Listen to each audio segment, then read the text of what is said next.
Қайырлы күн, құрметті достар. Бүгін ең соңғы қадам, 8-ші қадамды үйренетін боламыз. Егер басынан бастап көріп келе жатқан жандар болса, бүгін толығымен құрастыруды үйренетін болады. Ендеше сабағымызды бастайық. Соңғы қадамды орындау үшін біздер осы кезге дейін ақ түсті астына қаратып келдік. Сары түс жоғарыда болды. Енді 8-ші қадамда керісінше сары түсті астына қаратамыз, ақ түсті жоғары қаратамыз.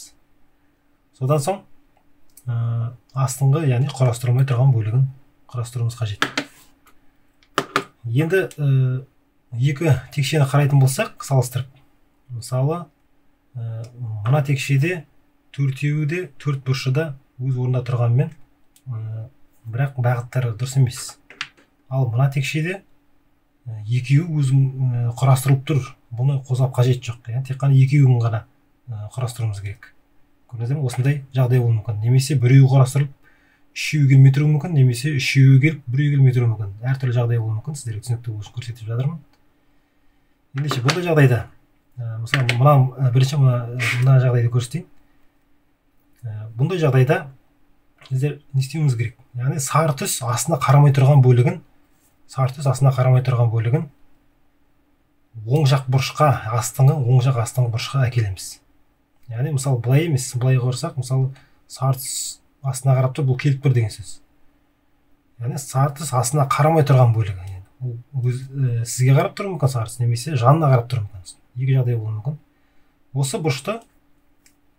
бұрышты оң жақ астына әкелеміз де пик-пап жасаймыз.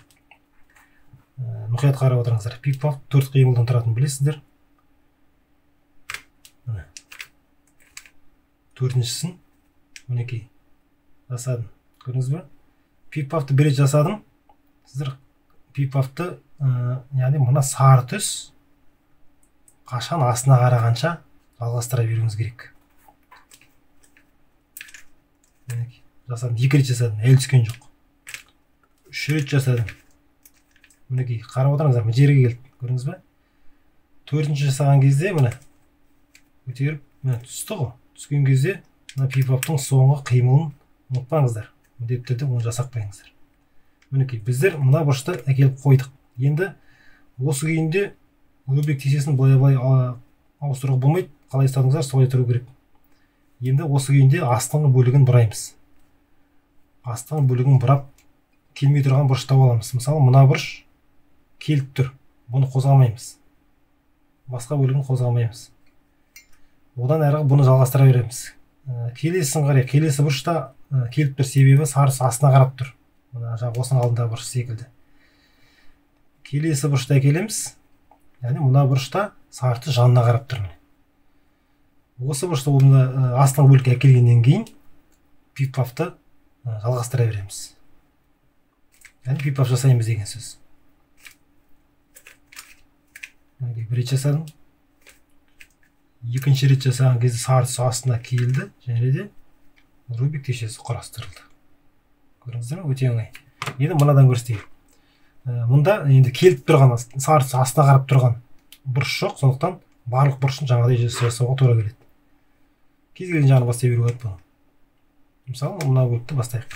Мына пик-пап жасадық, сары түсті қарап отырыңыздар астына түскенше. 2 рет жасадым. 3-ші рет жасап отырмын. 4-ші рет жасаған кезде түсті. Түскеннен кейін 4-ші пик-паптың 4-ші қимылын ұмытпаңыздар, әйтпесе шықпай қалады. 4-ші қимылын ұмытпаңыздар. Мынау түскеннен кейін астыңғы бөлігін бұрап, мынаны әкеліп аламыз, келмей тұрған бұрышын. Сосын тағы да пик-пап жасаймыз. Қашан сары түс астына қарағанша. Көрдіңіз бе? Астына қарады, пик-паптың соңғы қимылын ұмытпаймыз. Мына келді. Үшінші бөлігі, үшінші бұрышы.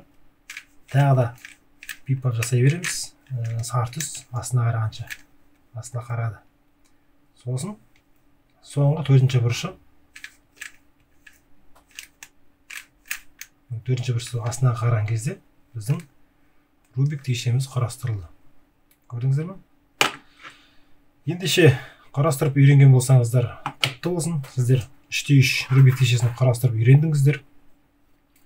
Енді келесі кезекте сіздерге 2/2 пирамиданы үйрететін боламын. Одан әрі сұраныс болып жатса 4/4 болып шығып қалуы мүмкін.